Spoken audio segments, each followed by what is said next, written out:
राजनीतिक मौसम में आप लोग अराजनीतिक यात्रा पर निकले हुए हैं। अजीज साहब, देखिए रूबिका जी, अभी मैं सतीश जी को सुन रहा था, उनकी एक बात मुझे बहुत पसंद आई और बहुत ही ट्रांसपेरेंटली उन्होंने एक बात कही कि विपक्ष की आवाज को धूमिल कर दिया जाता है एक बड़े इवेंट को मैनेज करके सत्ता के लोग।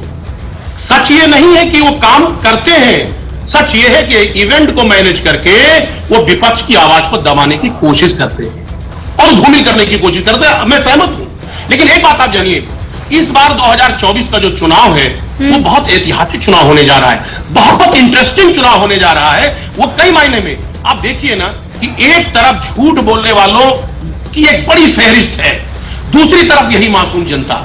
एक तरफ आप देखें कि बड़े बड़े ख्वाब दिखा रहे हैं, प्रचार प्रसार किया जा रहा है, और दूसरी तरफ भोली जनता, यानी जनता बनाम सत्ता। जो चुनाव इस बार होने जा रहा है वो जनता बनाम सत्ता।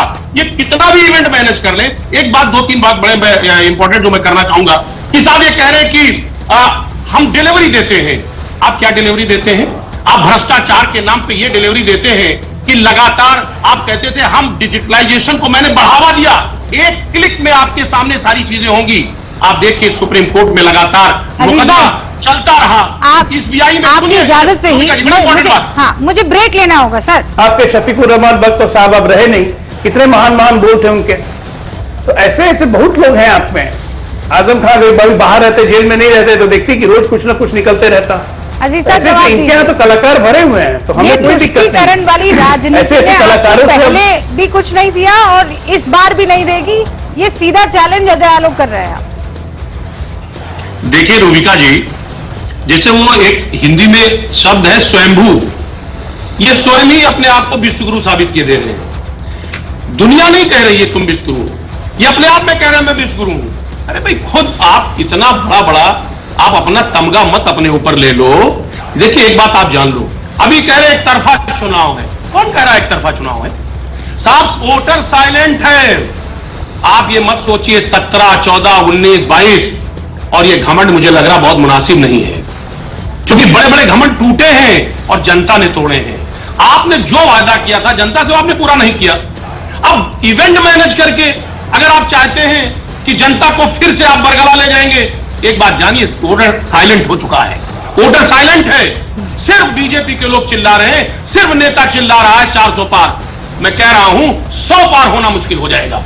आप खुद अपने आप को सारा प्रचार खुद आप कह रहे हैं 400 पार। दूसरी बात आपको बताऊं, आप उपलब्धियां जरा बताइए, क्या क्या उपलब्धियां हैं आपकी? आपने कहा था 2 करोड़ नौकरी हर साल देंगे, आपने नौकरी के नाम पे शून्य, आप लाठियां बरसा रहे हैं। जो पेपर एग्जाम हो रहे हैं, पेपर लीक हो रहे हैं, ये उपलब्धियां हैं आपकी। नौकरी ना देनी पड़े, आज बेरोजगारी का दर बड़े स्तर पर बढ़ गया, आज महंगाई बढ़ गया, किसानों पर लाठियां भाजी जा रही हैं, किसानों पर आप समझिए गोलियां बरसाई जा रही हैं। ये है आपकी उपलब्धियां। एक बात जानिए, यही किसान, यही बेरोजगार, इसी ने आपकी सरकार बनाई थी बड़े स्तर पर। आप कह रहे हैं कि जिसको जातीय जनगणना आप कह रहे हैं कि इसलिए नहीं दिख रहा माहौल, आप कह रहे हैं कि इसलिए नहीं दिख रहा माहौल, आप कह रहे हैं इसलिए दिख रहा है। अजीज साहब इसमें कहना चाह रहे हैं में किसान नहीं आता है। इस बीच जो आप बहस कर रहे हैं, बस मैं दर्शकों को बता दूं, नीचे टाइमर चल रहा है, उस पर नजर रखिएगा। 4 मिनट बाकी है और चुनावी तारीखों का हो जाएगा ऐलान, शंखनाद 2024 का। अजीज साहब